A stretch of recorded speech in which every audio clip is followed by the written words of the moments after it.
Hello everyone. সকাল 5টায় ঘুম থেকে উঠে ফ্রেশ হয়ে 7টা থেকে 9টা অবধি প্রাইভেট পড়িয়ে সকালে আমাদের বাড়িতে তেমন রান্না হয় না, হলেও একটু সেদ্ধ ভাত, মুড়ি, পান্তা, চা, বিস্কুট এইসব আমাদের বাড়িতে দুপুরের খাওয়াটাই মেন। তো যাই হোক, অনেক কথাই বলে ফেললাম। আজ দুপুরে আমাদের বাড়ির দেশি মুরগি রান্না হবে। এখন আমি একটা প্লেট নিয়ে যাচ্ছি মায়ের কাছে, মানে কষা মাংস নেওয়ার জন্য।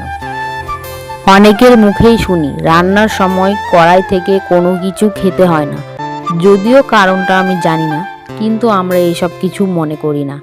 তাই আমি কষা মাংস মায়ের থেকে নিতে যাচ্ছি। ওয়াও, কালারটা তো দারুণ হয়েছে।